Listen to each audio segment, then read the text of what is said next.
नमस्कार। मैं इस क्लास में आप सबको कम्युनिकेशन के बारे में थोड़ा बहुत जानकारी देने की कोशिश करूंगा। कम्युनिकेशन वो भाषा मनुष्य एक सामाजिक प्राणी है।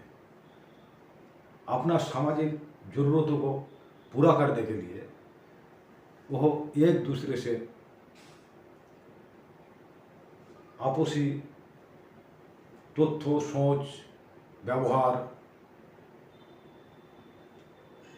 आदि एक दूसरे से के साथ लेन देन करता है। ऐसे ही करने के लिए वो अपना इंद्रियों का इस्तेमाल करता है, जैसे बोलकर, चेहरा देखकर और इशारा आदि। इस प्रक्रिया को हम संवाद या कम्युनिकेशन नाम में कहा जाता है।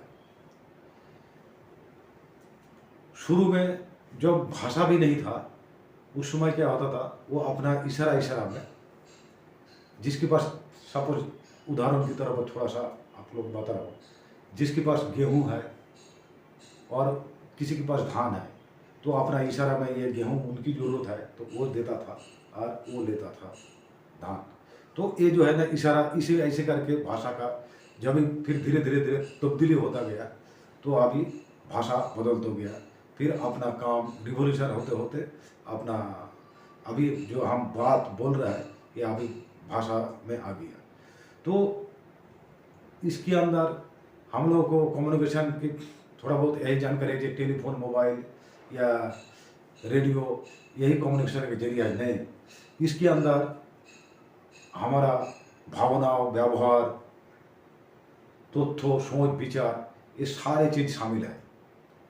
तो एक किसी ऑर्गेनाइजेशन को सुचारू रूप से चलाने के लिए हमें एक अच्छा कम्युनिकेटर की जरूरत पड़ता है, ताकि वो कम्युनिकेशन या भाषा बिल्कुल क्लियर हो और तभी जाके हम मेन मकसद में पहुंच सकता है। इसीलिए बोलता है communication is the key of a goal. ये मैंने किसी गोल में पहुंचने के लिए हमें कम्युनिकेशन एक चाबी काठी है।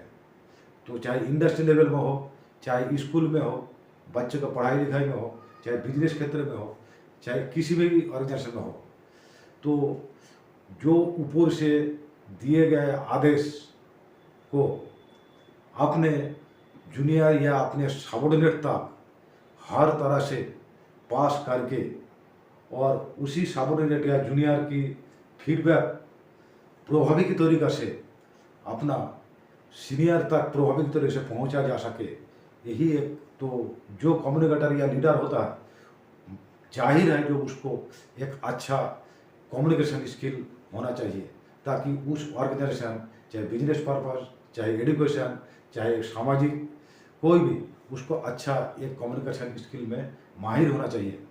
तब जाके एक समाज या देश पूरा अच्छा चलेगा। तो इसी के बारे में थोड़ा बहुत आज जानकारी देने के लिए कोशिश करूँगा। हमें ये पता था जो टेलीफोन, मोबाइल या रेडियो एक कम्युनिकेटर का माध्यम है, नहीं, इसमें हमारा भाषा, व्यवहार, विचार, सोच ये सारे चीज़ शामिल है। कम्युनिकेशन की परिभाषा क्या बोलता है, जे अपने तथ्य, सोच, विचार ये आपस में लेन देन करता है और जो सामने वाला जिसको कहा जाता है वो इसको पूरा तरीके से समझ सके। ये है कम्युनिकेशन का परिभाषा।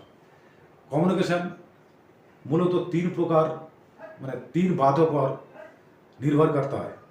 जैसे कि कम्युनिकेशन किसी मकसद से पूरा होता है, कोई भी मिशन या मुद्दा, कोई भी ये एक मकसद होना चाहिए, तो अब जाके वो कम्युनिकेशन पूरा होगा। जैसे स्कूल में 10th या 11 दोनों क्लास के बीच में एक फुटबॉल मैच है, तो प्रिंसिपल दोनों मॉनिटर को कहा गया जी इस तारीख को ये मैच है, तो इस मैच में क्या क्या करना है। तो मॉनिटर अपने अपना क्लास, अपने अपने सबॉर्डिनेट को जाके ये मैसेज बताएगा। मैंने हर तरह से एक उनका क्लास का जितना स्टूडेंट सबको बताएगा।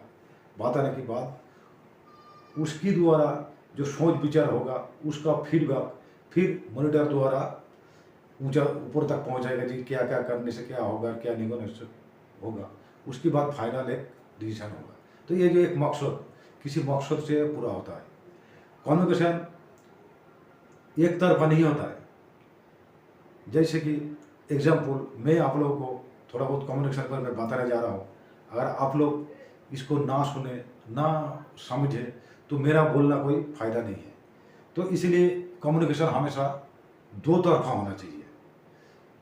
जो एक सेंडर और एक रिसीवर, इसी के बीच में जो सेंडर जो मैसेज को या कोई भी बात उसको पास करता है उसको सेंडर बोलता है। जो रिसीवर इसको सुनता है, ध्यानपूर्वक सुन के उसको सही तरीके से उसका डिसीजन लेता है, वो रिसीवर होता है। तो ये इसका क्या है, दो तरफा होना चाहिए, तो अब जाकर कम्युनिकेशन एक पूरा होगा। फिर और तीसरी बात, कम्युनिकेशन में हमेशा अपने तथ्य, सोच, विचार, व्यवहार आदि ये सारे शामिल होगा। बॉडी पोस्चर जैसे बॉडी लैंग्वेज, जैसे कि कोई इंसान ऐसे दिनचर्या काम में बिल्कुल ठीक था, अचानक उसका थोड़ा नाराजगी या चुपचाप बैठा होना, तो उसका बॉडी लैंग्वेज बता देता है उसका कोई घर का प्रॉब्लम चाहिए, ऑर्गेनाइजेशन में जहाँ काम कर रहा है वहीं प्रॉब्लम। तो ये सारे चीज़ अपना बॉडी उसको बता देता है। तो इसमें जो उसका कम्युनिकेटर या जो लीडर होगा उसको पूछने से उसको काउंसलिंग करके उनका हाल भी किया जा सकता है। तो ये एक पार्ट है। और ये जो चेहरा हाव भाव ये सारी चीज़ है, ये बहुत ही मतलब इम्पोर्टेंट समाज के लिए भी।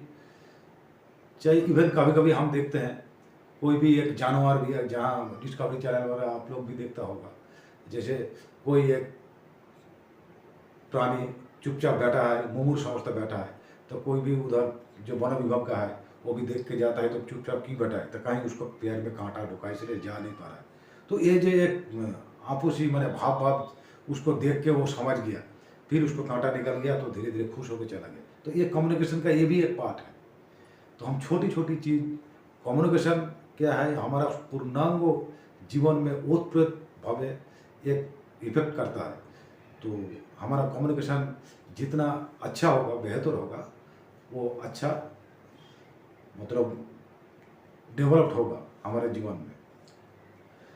तो ये तीन बताओ। उसके बाद अलग अलग स्थितियों में अलग अलग कम्युनिकेशन हम प्रयोग करते हैं। इसी को देखते हुए कम्युनिकेशन को हम लोग मूलतः चार भाग में भाग किया है। जैसे नंबर 1 में हो गया आपका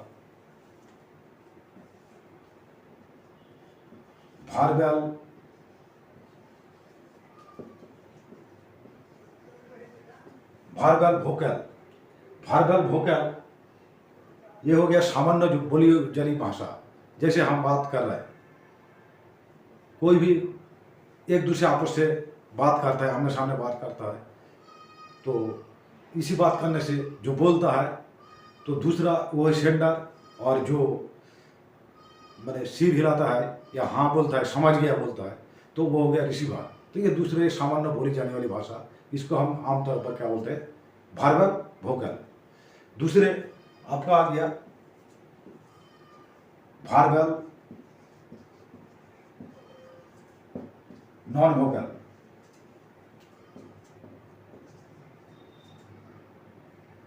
नॉन वोकल माने इसमें भाषा नहीं होता, भाषा होता है। भारबल नॉन वोकल भाषा होता है लेकिन कोई आवाज़ नहीं होता है। जैसे मैं कुछ बोल रहा हूँ जिसमें कुछ शब्द है और उसको हम तो भारबल वोकल बोल दिया, लेकिन इसमें भाषा तो है भारबल, लेकिन नॉन वोकल कोई आवाज़ नहीं होता, चिल्लाता नहीं।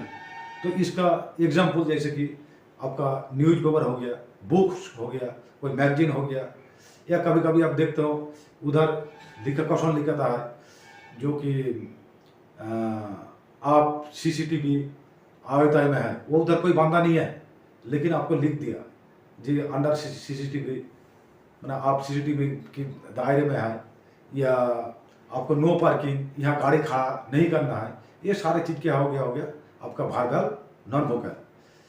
तो तीसरी हो गया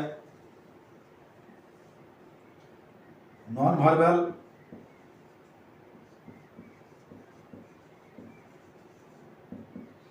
वोकल। तीसरी हो गया आपका non verbal vocal.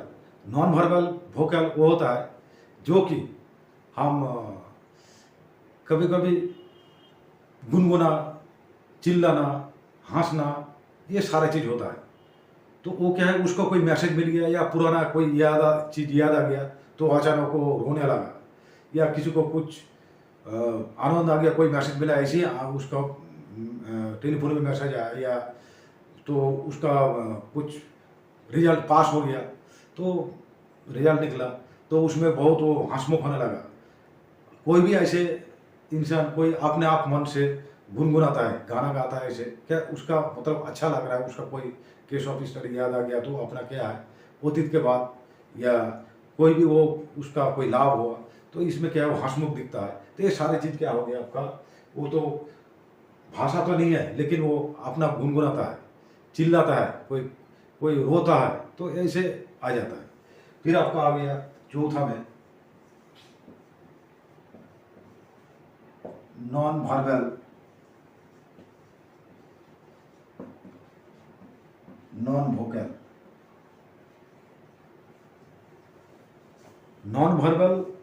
Non vocal देखा गया 70% ये जो कम्युनिकेशन है ये हमारा पूरा ऑर्गेनाइजेशन बोलिए, चाहे एजुकेशन, किसी भी ऑर्गेनाइजेशन में, एजुकेशन, बिजनेस, चाहे इंडस्ट्री, कॉर्पोरेट, कहीं भी, तो ये क्या है इसी में सारे भाषा कम्युनिकेशन इसका पूरा होता है। क्योंकि अपने चेहरा, हाव भाव, बॉडी लैंग्वेज, बॉडी एक्सप्रेस, ये सारे चीज़ इसी में ज़्यादातर कम्युनिकेशन का पूरा होता है। तो ये मोटा तौर पे हमने 4 प्रक्रिया को बता दिया। तो अलग अलग स्थितियों में अलग अलग कम्युनिकेशन या भाषा का प्रयोग किया जाता है, जिसमें उस हिसाब से उस भाषा का प्रयोग करने से उस कम्युनिकेशन पूरा होता है। अभी इसी कम्युनिकेशन को पूरा करने के लिए एक माध्यम है या प्रक्रिया है, जिसकी प्रक्रिया आपको थोड़ा सा एक चार्ट की माध्यम से बताने की कोशिश करूँगा।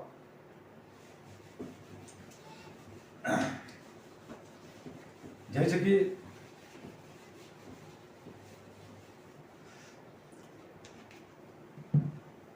एक मैसेज,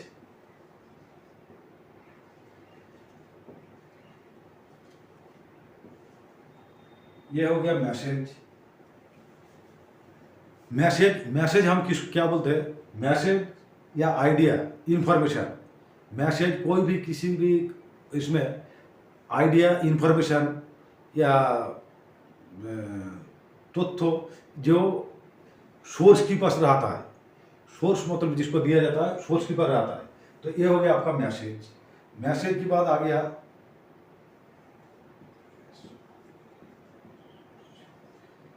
ये हो गया सोर्स। जब मैसेज सोर्स के पास आता है तो सोर्स एक ऐसे आदमी है जिसको हम सेंडर भी बोलते हैं। सोर्स के पास मैसेज रहता है और वो चैनल के माध्यम से व किसी भी माध्यम से उसको रिसीवर तक पहुंचा, कोई भी मैसेज को उसी मैसेज या आइडिया को पहुंचाना होता है, तो उसको हम क्या बोलते हैं, सोर्स बोलते हैं।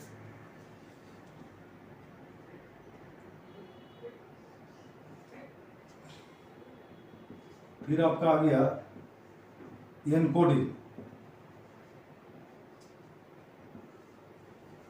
ये एनकोडिंग सोर्स की बात आपका आता है एनकोडिंग। सोर्स जो मैसेज को मिल गया, मिलने की बाद वो अपने तरीके से उस मैसेज को जहां रिसीवर आसानी से उस मैसेज को समझ सके, इसीलिए उसको चाहे लिख कर, चाहे बोल कर या कलर कर कर, मतलब उस तरह उसको ढालना है ताकि रिसीवर आपो से आसानी से समझ सके, इसीलिए उसको एनकोडिंग करना पड़ता है। एनकोडिंग करके फिर आगे आपका चैनल।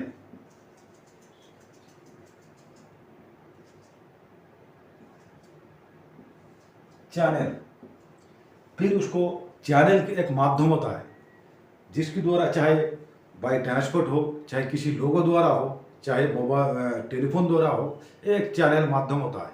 तो इसको उसी तरह मैसेज को सोर्स क्या करता है, जो आइडिया का मैसेज उसको मिल गया, मिलने के बाद वो सोर्स उसको एनकोडिंग करके उसी तरह ढाल के चैनल के माध्यम से फिर दोबारा उसको और भी सरल तरीके से फिर चैनल फिर एनकोडिंग डिकोडिंग भी करता है उसको।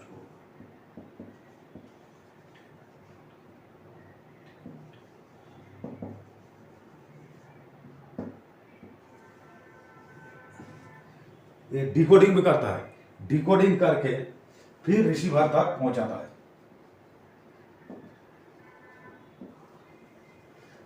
रिसीवर तक पहुंचाता है डिकोडिंग में, जैसे बोल कर या डेमो देकर या उसमें भी अगर समझ में नहीं आएगा, मतलब किस मैंने जैसे वो समझ सके, जिस तरह से समझ सके, कोई भी डेमो या बोल कर, नहीं तो और आसानी करके डिकोड करके वो रिसीवर तक पहुंचाना होता है, तभी जाके मकसद कम्युनिकेशन पूरा होता है। तो ये सारे जो चीज़ है आपका message, source, encoding, channel, decoding, receiver. फिर जब रिसीवर क्या करता है, मैंने फीडबैक के द्वारा सोर्स को बताता है जी हाँ, मेरे को ये मैसेज आप जो बोला ये हमें समझ में आ गया, हमें कोई प्रॉब्लम नहीं है, तो अब जाके एक मैसेज पूरा होगा। इसी के बीच में एक डिस्टर्बेंस भी आता है, जो बाधाएं, रुकावटें। ये बाधा रुकावटें क्या होगा, चाहे मैसेज ठीक है सोर्स द्वारा ठीक से एनकोडिंग नहीं करना, या चैनल ठीक ना होना, या उसी तरह सही तरह से डिकोडिंग नहीं होना, या रिसीवर का मानसिक हालत ठीक ना होना, ये सारे चीज़ आ जाता है। फिर क्या होगा, उसमें कुछ बाधाएं आ जाती है। तो ये बाद की पार्ट में हम और विस्तार से बताऊंगा। अभी फिलहाल आपको ये message, source, encoding, channel, decoding और रिसीवर, ये जो इसकी माध्यम से इतना प्रक्रिया के माध्यम से ये फीडबैक के द्वारा रिसीवर को दोबारा जाता है, हाँ मेरे को मैसेज पूरा हो गया, तो अब जाके एक कम्युनिकेशन संपूर्ण रूप से हुआ। तो आज की क्लास में आपको यहाँ तक ही बताया गया। आने वाला क्लास में ये message, source, encoding, decoding, channel, feedback, disturbance, इसके बारे में थोड़ा और विस्तारित तो बताएंगे, और इसमें क्या क्या बाधाएं हैं वो बाधा भी, डिस्टर्बेंस भी बताएंगे, और हमारे कम्युनिकेशन स्किल को और बेहतर करने के लिए क्या क्या करना पड़ेगा वो सारी चीज़ नेक्स्ट पार्ट में बताएंगे। तो अभी आज की क्लास में इतना ही। जय हिंद, जय भारत।